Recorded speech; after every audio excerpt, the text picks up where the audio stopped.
Hey everybody, it's Wahome from Wahome Gitonga Coaching. Hope you're all having an amazing Monday. You had a good weekend. Welcome to another episode of Business Conversation Interviews, where we interview the most successful people from across various industries, from business owners, entrepreneurs, life coaches, influencers, doctors, lawyers, and a variety of successful people. So today I'm lucky to have the privilege of interviewing Zoe Thompson.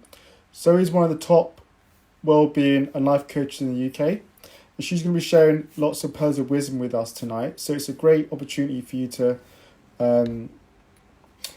find out how you can increase your well-being and also master your confidence, or create a winning mindset. So without further ado, let me welcome Zoe.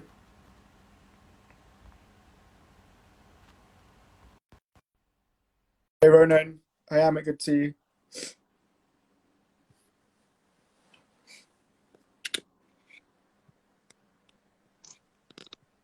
Hello. Hey Zoe, how are Hi, you? how are you? I'm good, you? Yeah, very well, thank you. Pleasure to have you on the interview today. Thank you for having me. Am I the right way up? Yeah, you're perfect. Yeah, good.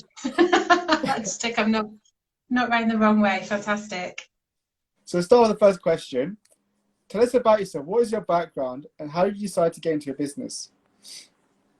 Okay, so my background, I actually worked for 20 years with the police service. So I came straight out of school after my A levels, went into the police. I'd always wanted to be a police officer, but went in as a civilian locally here in Bristol in the UK, and ended up there for 20 years. Never got to be a police officer for one reason or another, but actually worked my way up through various roles into sort of senior leadership. And then the last couple of roles were business change. I also had a secondary role as a self-development trainer and as a mentor. So did some coaching within that. I was made redundant in 2017 and had 12, 16 weeks notice to sort of decide what I wanted to do. Did I want to go and find work elsewhere, or did I want to kind of take all of the things that I really enjoyed that I was doing where I was, and kind of make it into the business. So that was 3 years ago, and so I've been coaching and self-development training for 3 years full time now under Phoenix. So what was the idea behind your business? Why did you want to go into like well-being, that side of coaching? And what was the idea behind Phoenix? So I guess I'll answer about Phoenix first. So I think Phoenix really represents my own personal journey. But I think also it resonates with a lot of people who I work with. You hear people say that they want to go back, they want themselves back, they want to go back to who they were before something has happened to them. And I don't believe that you can go back to who you were before, because you're not that person anymore. You've had your experiences, you've had your growth, and I think with the Phoenix, it's about building on that. It's about rising from the ashes, that empowerment to step into that next step of your journey. So the Phoenix, for me personally, also resonates with a lot of the people who I work with, because of that power of taking who you are now and really kind of rising up and being who you want to be. So the second question around the why the well-being element. So originally I was looking to do nutrition coaching. That was the original plan. But I found that even though I'd sort of done the nutrition study, as soon as I started to work with people, it wasn't just about eat this, don't eat that, move more. It was so much more about their relationship with food, their history with food, who the lifestyle that they lived. And the more I started to work with people, and the more I started to spend time working with people through where they were and where they wanted to get to, the more I found that actually lifestyle coaching it has to be holistic. You have to look at the whole self. You have to look at the confidence, the mental, the mental elements of their mindset, their confidence, but also their physical health and their physical well-being, and their emotional health and well-being as well. So for me, it's about taking the whole person and looking at everything that they want to work on and everything that they want to, everything they want to progress to be who they want to be and live the life that they want to, essentially. So what was the biggest challenge you personally faced when you first started your business, and what was the key for you to overcome that challenge? Oh, there were so many challenges. I'd come from public sector, where the role within the police is to reduce demand. The aim is to not have people coming back. You want to be able to help and support them so that they don't need you again. Whereas, although there's elements of that within coaching, building a business, you want to create demand, you want to tell people what you do for a living, and you want to bring people in. So having come from the public sector, which doesn't run like a business in its typical sense, so I spent probably the first year, and still, but especially in that first year, learning as much as I could about how to run a successful business. And so I was attending trainings and webinars and getting support from people who were already running their own businesses to learn how best to do that, because that was a huge transition for me. I knew what I wanted to do, I knew what I wanted to spend my time doing, but how to do that in a sustainable and successful business, two very different things. So I think that was certainly the biggest challenge, and also learning to tell people what I did for a living, because with the police, it's the kind of the thing that you try not to mention if you can in a conversation when people ask you what you do, because you have to kind of gauge, read the room and work out whether or not that's a conversation you want to get into. Although I was incredibly proud of what I did and who I worked for, it's not always a topic of conversation you want, certainly socially. So that first kind of couple of months in that first year of learning to talk about what I did and still be really passionate about my work, but also very openly. It sounds like it was key at the beginning for you to surround yourself with the right people so you can learn from them and actually have that correct support network in order to get to where you were. Yeah, definitely. And the same, and that was why, one of the reasons why I wanted to, I volunteered to be a mentor in the police, was to be able to, send the lift down or send the elevator down to other people who were trying to work their way up and give them that support.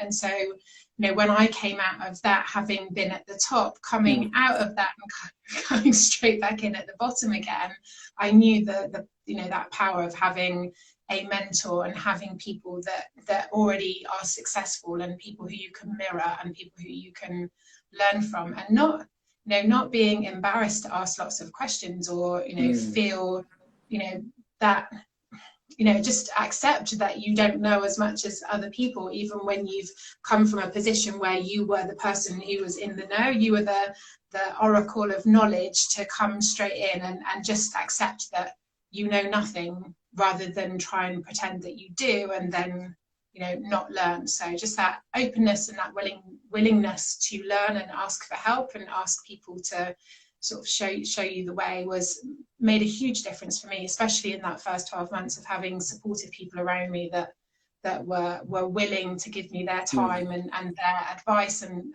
learn from their mistakes and their experiences. So what do you think has been the unique skill that's allowed you to become so successful? I think it's probably I think there's two, the mix of my professional experience, but also my personal experiences of being able to combine the two together.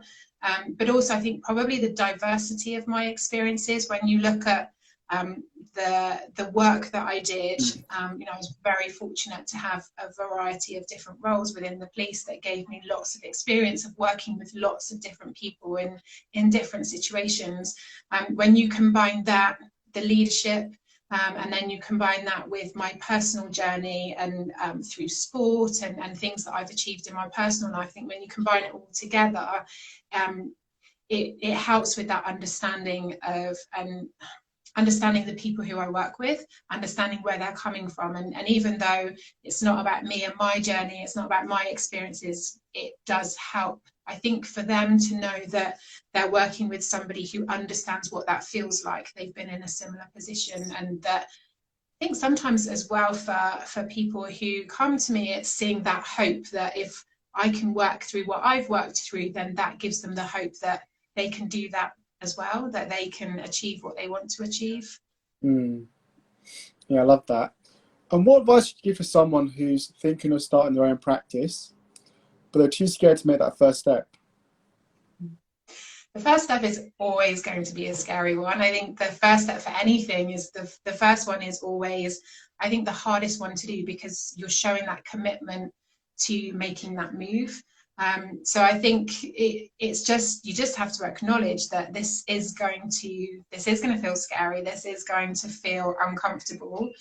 I know I love the expression, get comfortable with being uncomfortable, get comfortable with that feeling of being out of your comfort zone, of, you know, that feeling of, oh, what am I doing? Am I sure I want to be doing this? Because that is what can just keep pushing and driving you forward. And I think you just got to call it out and say, this is not going to feel easy. This is not going to feel comfortable, but it is going to get me to where I want to get to. And if I can take the first step, then that second step and third and the rest of them are all going to feel a lot easier. And you get more confident. The more steps you take, the more confident you get. Love that. I think it's very true. I think a lot of people, especially I think when they're starting out, they find that it's a mindset that defeats them, and manage their own internal mindset. I think a lot of people think that they're waiting for something that's going to make it feel easier, or they're waiting for something that's going to help push them out. But ultimately, nobody can push you to take that first step. It's got to be a willingness to take that first step when that timing is right. But I think also just recognizing that with some things in life, there isn't a right time. There's a best time, or there's a better time, but I don't think there's always a right time. And sometimes I think people are waiting for a certain situation or something to happen to look for a sign to take that step, and those signs aren't always going to be there. Sometimes the sign is just you saying, okay, now's my time to do this. Love that. And what are one of the most common reasons why people come to you for coaching, and how specifically can you help people? I would say, so I don't work with a niche demographic. So what I would say is probably the three most common words that come up in those initial conversations: I feel stuck, I feel frustrated, I've lost my confidence. Those I hear over and over again, whether it's from, you know, young people, male, female, people in their 20s, people in their 50s. That's the kind of language that I hear when people come through to me. The situation that they're in, or the background that they're from, or the life that they're living at the moment, the jobs that they do are all very varied, but it's the language and definitely that mindset that they're in that is kind of the common theme. So how I help them is through the coaching, is just to give them that space to really talk it through. And I think the first thing is just to help them to gain that clarity. You know, some people know what they want and they get so far, and then something stops them, something holds them back. Quite often it's their belief system. You know, it's a self-limiting belief, or it's a pattern of repeated behavior that just keeps bringing them back to where they are. So sometimes people know what they want, but they can't get there on their own. And sometimes people don't know what they want, but they know it isn't where they're at the moment.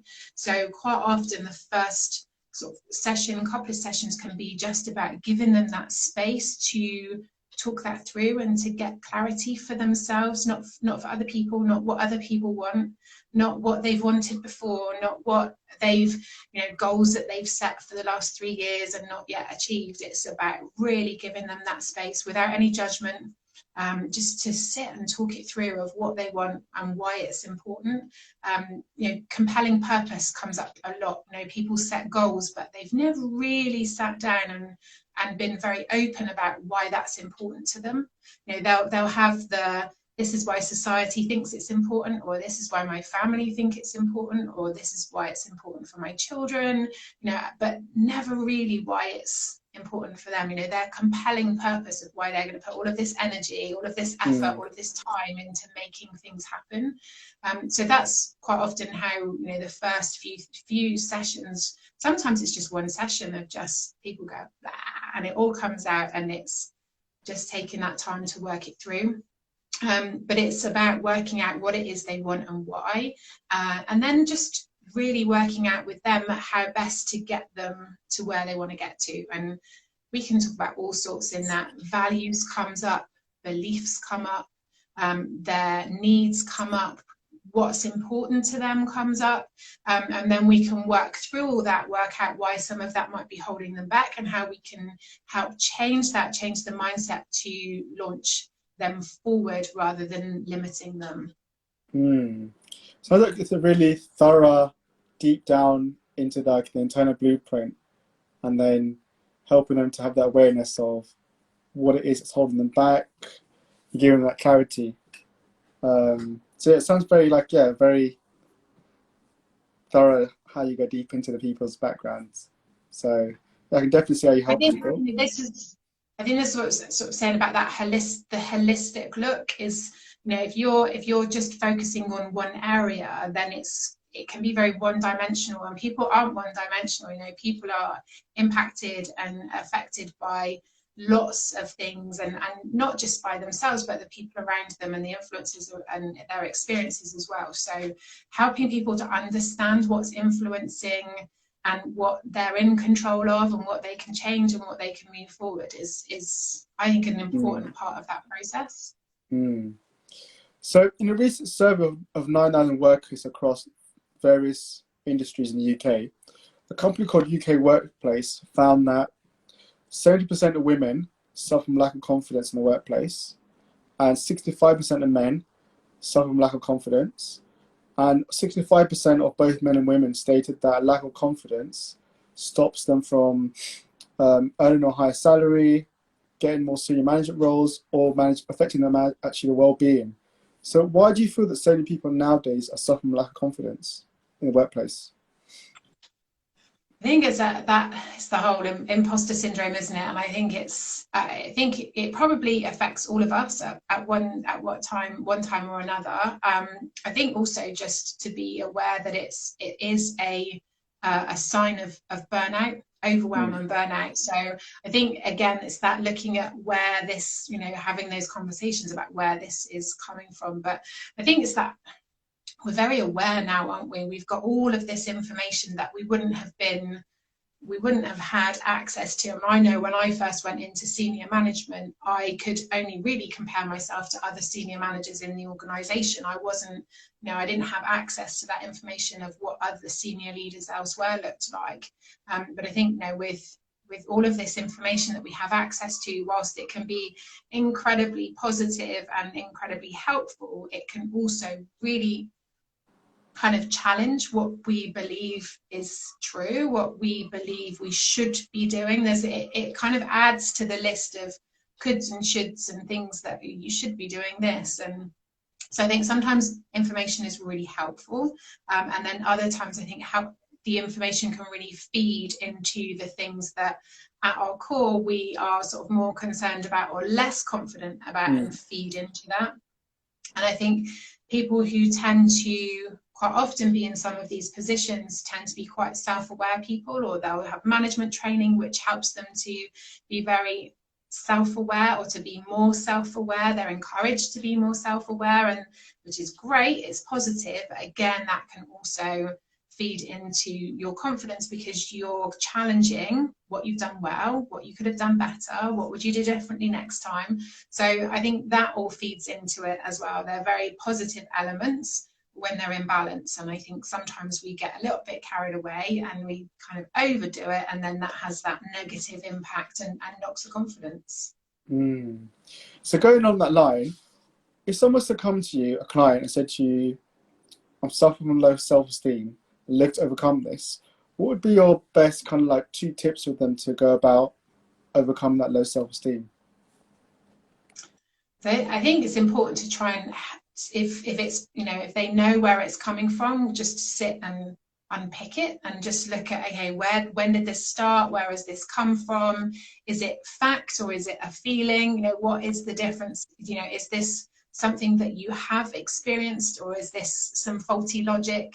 You know, is, if you think about when we have our experiences and that filters through, and we delete, we distort, and we generalize until it fits the narrative that we've got.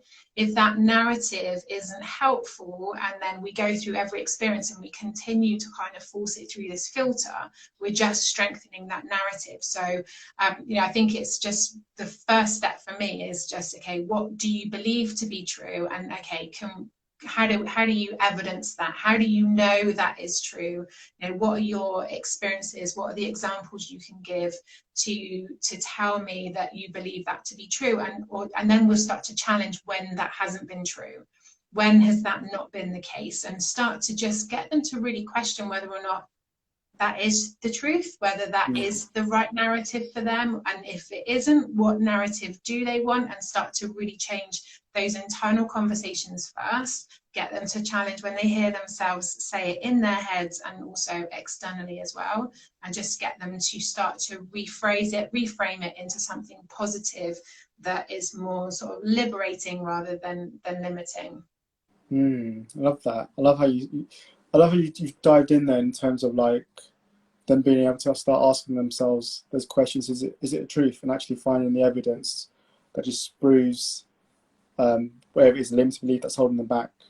And yeah, I tend to find that it's a lot of the times like we create stories in our own mind from our past experiences, and then we allow these stories to then run them, and then our brain looks for proof of these stories to then justify that this story is true, even though we might have stories that actually disprove that.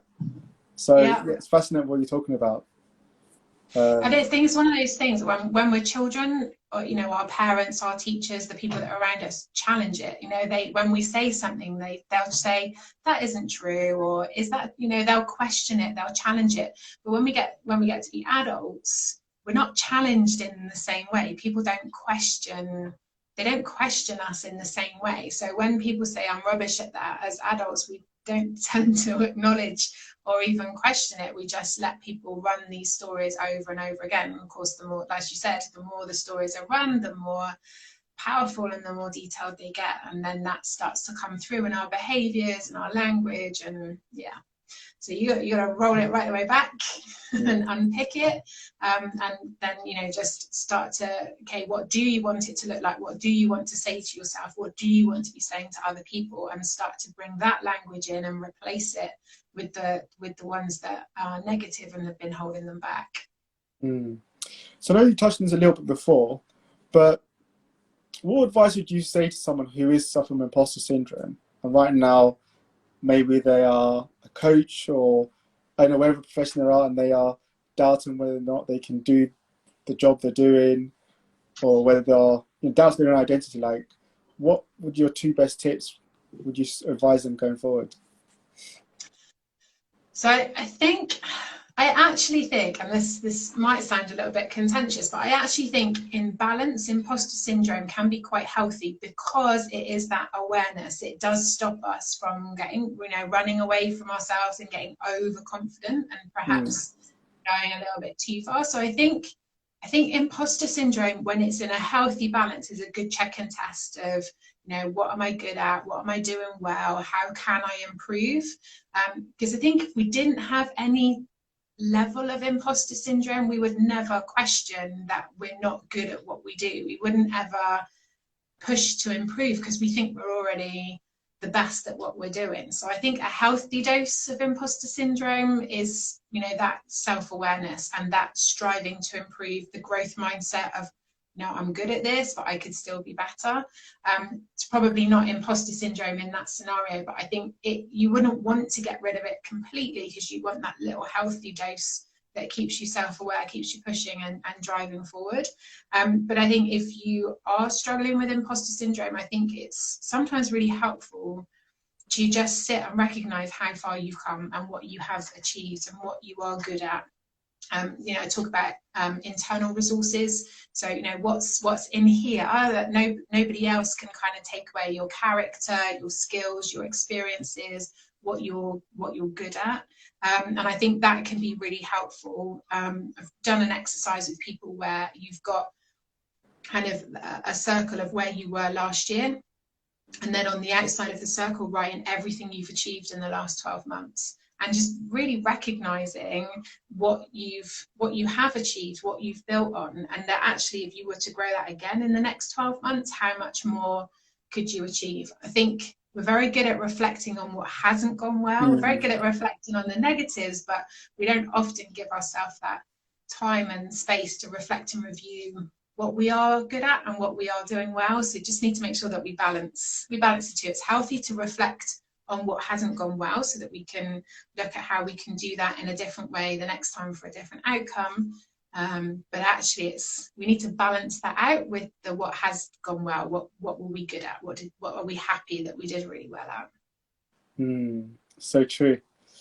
So what advice would you give to someone who's struggling to overcome and let go of a past experience? This could be like failing to get job promotion, and it's holding them back, and they don't know how to really like move past that experience and stop reliving it. That's a tough one. It's so hard for a lot of people, isn't it? There's a lot of people kind of still carrying around old experiences with them. What I say to people is take the learning and leave the experience behind. You don't need to bring the whole experience with you and carry it in and around with your present. Lots of people talk about it like it being a sack of rocks. They describe it in sort of carrying a weight or carrying things around with them. So I think that would be my advice to people is, what did you learn from it? And bring the learning with you, but you don't need to bring the whole experience and all of the emotions that were experienced with it into your present. You can take the learning and you can grow from the experience, but you don't need to bring the whole lot with you. Just take what you need and leave the rest behind. Love that. Take what you leave behind. So what would you advise someone who's suffering from low productivity at work and struggling to raise their performance to achieve high results? Good question.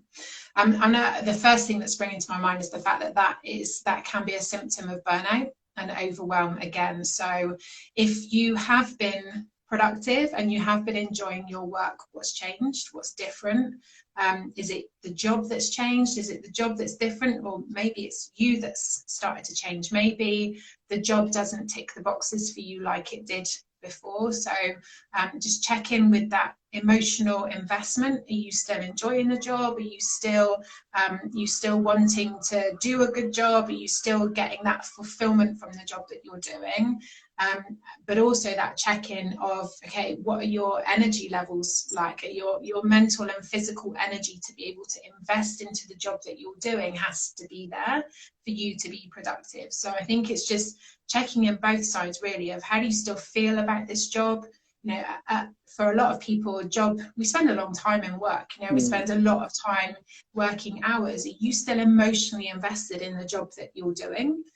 Does it fulfill the needs that you're looking for from work, or actually are you looking for, do you need to look for a new challenge of something that fulfills the needs of that this job might have done in the past but doesn't now? So it might be about the job itself, or is it you? Is it your mental and physical energy levels? Is it your, what you've got to bring into work? And in which case, that's when you start looking at, your sleep and your rest. Are you getting downtime? Have you got that balance of work and life right? What does that look like? It's a big picture to look at to answer one question, but again, that comes into that holistic look at, okay, what feeds into this, and what else is going on. So I love that. And what is one of your favorite client success stories, and why? So my favorite client success stories. That's a good question. It's a hard question, because I think that if you were to write stories about all of the clients, they've all had successes in their own ways. But ultimately, no matter how small or big the success is to the rest of us looking at it, it's when it's a really big success for them and what it means to them to be able to move forward. So, you know, for some people, it's just been about, you know, it's been about getting promotion. And for other people, it's just been about nothing in their circumstances have changed, but it's about changing their mindset or changing their confidence so that they can enjoy what they've got. So I think that's a tough one to kind of call out one or two, but I think for me it's almost like when they haven't had to make a huge amount of change, but they have made a change that has had a huge difference. Does that make sense? Yeah, it is. Yeah, I know you'll get this because you coach, so I know you'll get that sometimes people will look at the story and go, well, that's it, and you're like, but this was huge for them. You know, this meant that they woke up happy and they went to sleep happy. But it's not. They didn't suddenly get like 150 grand a year job, but what they did was they woke up in the morning happy and they weren't stressed anymore. They weren't taking it out on their partner and families. And you know, it can seem very small to the rest of us, but it's big for them. You know. Yeah, everyone has their own level of fulfillment and what makes them happy. Yeah. So yeah, I think there's that element in, and you'll know from coaching sessions where they suddenly it just clicks into place, and it's either that I can do, you know, I can do this, I'm going to do this, I can do this, and then when they cut, there's like that bit, and then there's the bit when they come back to you and start telling you, or you get that message that says, I've only gone and done it, or I've done this, and you can really feel their excitement coming through on their messages, or you know, when they give you those updates, and you can't beat that. You know, there's nothing better than helping, being part of that journey of somebody who gets to that place where they're they're almost running off without you, you know, and that's when you know you've done a good job as a coach, when they're like literally running off, getting off on their, you know, running off on their own, and kind of they don't need you, they're not looking for that reassurance or that conversation as much anymore, you know. Totally agree with you. Yeah, I get what you're talking about. So Cosmopolitan magazine recently stated that the number one reason for breaking down relationships, and this could be a personal or business relationship, was communication. So what advice would you give to some people out there who are looking to have more impactful communications in their relationships? It's the listen to we listen to respond, don't we? We don't listen to understand. You know, we don't pay enough attention to people. It's that, you know, that rush to move the conversation on without really kind of checking in. There's lots of sayings, isn't there, of how many elements go into a conversation, but certainly from my point of view, there's what you think and what you want to say, and then what you actually say, and then the person who you're talking to, what they hear, and then also what they understand, how they translate that, how they perceive that. So I think that all of that can get lost in translation, even when we're all speaking the same language. And there's other elements of that come into it, like body language and you know, all of these other differences. But I think from a communication point of view, I think we don't listen enough to understand, and we also don't check that people have understood and give them a chance to ask questions and get clarification before the conversation just moves on. So you think about how many conversations go on where you've been talking for 10 minutes and then suddenly realize that you've been on two completely different pages because somebody somewhere has misunderstood or misinterpreted something. So I think that's the first thing, is really, really listen to understand, but also when you're talking, to check that person has understood, and understood it in the way that you intended, not just in the way that they've kind of translated it, you know, based on their experiences and everything else. I think the other key thing for me is we seem to be quite happy to sit back and let people do the guesswork, rather than just being very specific in what it is that we want and what we want to happen and what we think and what we feel. You know, we seem to think that people should be able to work it out for themselves, whereas actually we could just help them to help us by saying, this is what I think, this is how I feel, and this is what I would really like to happen. So I think, it's that ask, listen and understand, but also just be really clear on what you're asking for. And then that helps the other person to help you, because they're really clear on what it is that you want. And whether that's in business or relationships, that clarity of, helping people to understand where you're coming from, but also very specifically where it is you're trying to get to, or what it specifically is that you want, rather than trying to make people do the guesswork all the time of, well, they should know that, they could have worked that out. So I think there's times to take, give it time and slow it down, and then there's other times where we can actually speed it up by just being more specific and just being more clear on what it is that we're asking for. Yeah, I think I've picked up like two things there. Is like having awareness of what it is that you want, what your own needs and desires are, being able to communicate that. And then it's also being able to really put attention on other people and actually listen to what they're saying, rather than just go in these situations where you're just thinking about what you need, what you want. And I think I got the gist there. That those are the kind of two key areas that kind of break down, that people don't know what they want, so they can't express that, and they expect other people just to be telepathic. And also the fact that people don't listen to other people. They go into it with attention on themselves, and they don't actually listen to what the other person's saying. Yeah. Now, how often do you hear people say, oh, well, when I feel this, I just want them to respond in this way? Okay, have you ever asked them or told them that that's what you want? They're like, well, no, I would expect them to know that. And it's like, just say to them, when I feel this, when I say this, this is what I want. This is the response that I'm looking for.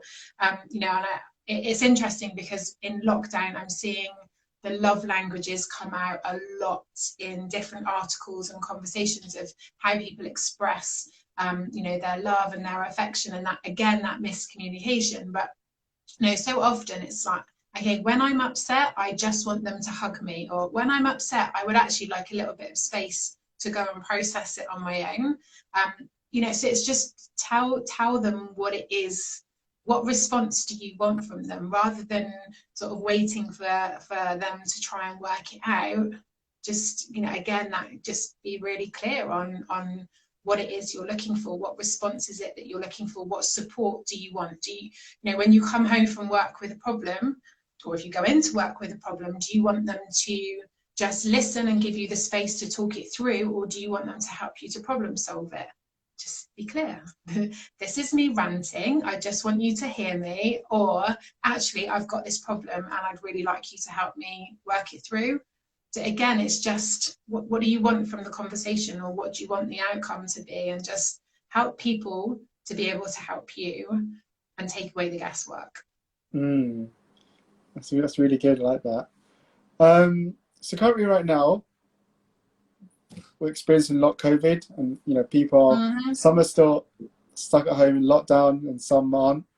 Then there's a whole thing of like race equalities issues. So it's caused a lot of people to become demotivated.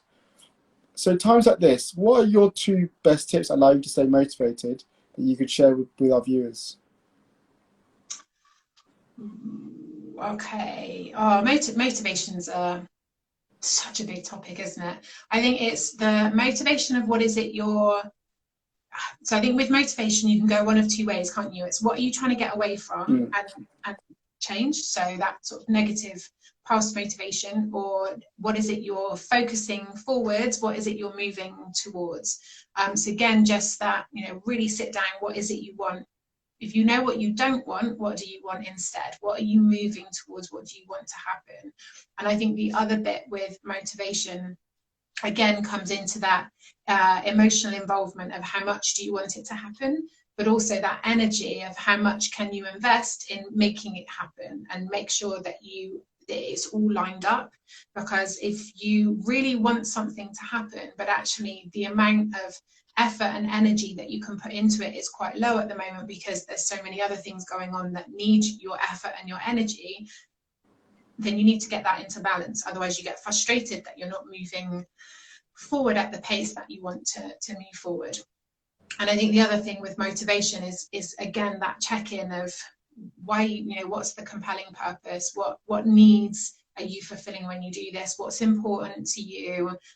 You know, I think COVID and the lockdown, when things are taken away, it helps people to reassess what's important. So I think, you know, for most of us, the lockdown made us really sit and think about, okay, what is important to me? This got taken away, but I don't miss it, but this got taken away, and that's really important. So I know I need that back.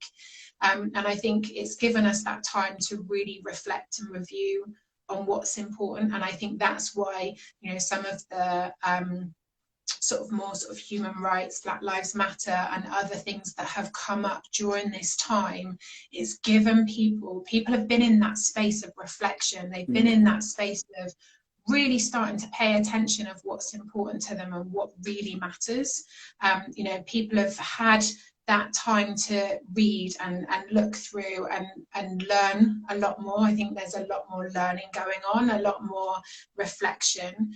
But I think with moving forward from that, it's about working out at the moment what's in your circle of control. What can you control that you want to be able to move forward? Because at the moment, and probably for a little while, there's a huge amount that is outside of that circle of control. So the energy and focus needs to stay where the control is, what you can control. And then as things change and as things that are in that circle of influence start to move into that circle of control, then we can really start to move things forward. I think there's certainly during the lockdown, there's lots of people trying, you know, investing so much mental energy and effort into trying to control things that are not in that circle of control. But actually, if you just put your focus in there, everything else just needs to just sit quietly to one side until things change and move in there. But I think that for that motivation element of just focus on what's in your control, but really start to work out what is important that you want in that future. What is it you want to move towards? What do you want to be there? And actually, what are you not missing? What has not been, you know, what do you not need to bring into it? But also to be very conscious of what do you need to do to make sure that that doesn't just emerge in because old habits, old behaviours, that what do you need to consciously change to make sure that the future that you move into, that you are motivated towards moving towards, contains the things that you want and the things that are important to you, and that's where your focus is. Could you provide us with 2 or 3 resources? This could be books or podcasts that, you know, that you can recommend to our viewers that will help them with you know, creating more well-being and more confidence, or, you know, raising their creating a winning mindset that's helped you or helped your clients. So there's I think the top 3 for me are, so the Chimp Paradox, Dr. Steve Peters, is definitely a top one. Sumo, Shut Up and Move On by Paul McGee is great for helping you to just, you know, think about what's important and think about, again, they're both mindset books. And Super Coach by Michael Neal I found really, really useful. Just, it's got lots of questions in there, but also lots of really good sort of hints and tips of things that you can do, very practical things that you can do that help you to keep that momentum of moving forward. Those are my top 3 recommendations. They're also, I'm not a big reader of academic type books. I tend to listen to those more on Audible because I find they go in a lot better. But those 3 books are what I would call fairly easy to read. They're kind of day to day, you know, you could still pick up and read a chapter at the end of a day and take the information in the way that it's written, which I think is really important. And I think a lot of people get put off by self-help type books, because they can be quite complicated, because the brain is complicated, humans are complicated, but all three of those are written in a way that my son's 18.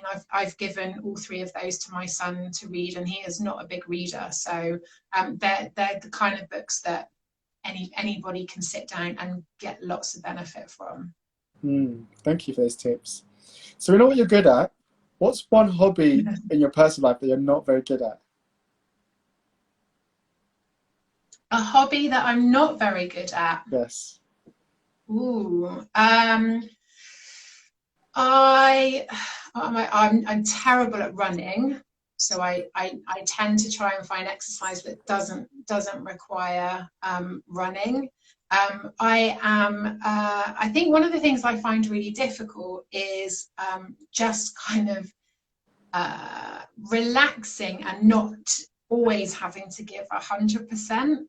I find that really, really hard, and so I think that's probably tells you a lot about my personal journey of, actually sometimes I go along to something for fun, but because I like to give 100%, sometimes that kind of takes me on a bit of a journey where I hadn't intended to get to. So my goal after lockdown, when we can get out a little bit more, is to go and learn a new sport or learn a new activity, but just learn it for fun and not be competing or doing anything crazy in 12 months time, because I just need to go and give something 75% or less. That's my biggest challenge. So it's a positive in many ways, but sometimes it's like just go and enjoy it. You don't have to be so competitive, and just go and chill and enjoy it. So this is two questions in one. The first part is, what's next for your practice? And the second part is, how can people reach you to work with you? So what are your social media handles or platforms you're on? What's your website information that people can then reach out to you? Okay. So what's next for me is just growth. I think I've got to a place where I've kind of got a structure in place with all of the things that I enjoy doing. I'm working with lots of people who I love working with, so I just want to do more of it, and just want to do everything that I'm doing now more of. So people can find me. I'm on Instagram, obviously here. I'm on Facebook as Phoenix Life and Wellbeing Coaching. I am on Twitter as Phoenix Coach Zoe. I'm on LinkedIn. I'm on YouTube. And then the website is phoenixlifecoach.co.uk. So people can have a little nosy round. There's lots of information there. The website's got a free resources page. See, there's YouTube as well for lots of resources. And I do a free call, so if anybody wanted to talk through and find out a little bit more of how coaching might help them, or might help them work through something that they're working through at the moment, I'm more than happy to speak to people through a clarity call if they think that would help. I recommend anyone who's watching now, who watches later on the replay, that you definitely get in touch with Zoe, because you're going to get great results. And Thank you. So definitely reach out to Zoe and start taking some action.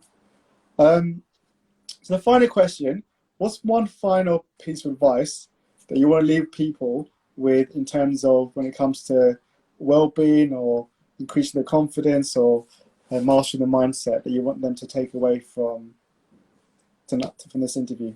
Just one. Two then. Just one. Okay.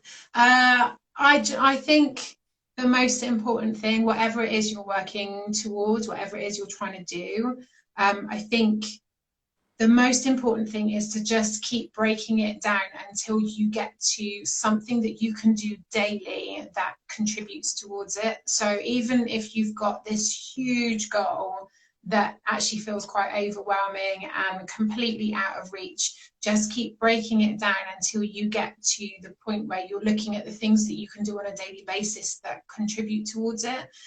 Because they'll be really small, which means that they are achievable, and that there's something that you can do consistently on a daily basis. Now, that will be different for different goals, but the people who seem to make the most or have the most success do something every day that shows up or is something that contributes to where they're trying to get to. So a small daily habit or a small daily behavior, something that they do consistently on a daily basis that contributes towards either the larger goal or the life that they want to have or the person that they want to become. And that's great advice in terms of chunking your goals down to the more manageable and less overwhelming. So I think that's really good advice. Thank you. So you've given us lots of good insights, and I think things that are going to really help people who watch this now on the replay. Thank you for giving us this time and providing us with all these key insights. It's been a pleasure interviewing you. Thank you for having me. It's been a pleasure, really a pleasure to interview you. And for everyone else who's watching, you'll be able to watch the replay of this video on my Instagram TV, so you will be able to watch that if you want to watch that later on. And there will be more business conversation interviews coming up later this week, so keep an eye out for my advertisements on Instagram and on Facebook. Otherwise, so it's been a pleasure interviewing you, and wish you all the best. Thank you. And we will talk to you soon. And so otherwise, have a great evening and take care. Thank you very much. Thanks, Zoe. Speak to you soon. Thank you. Thanks.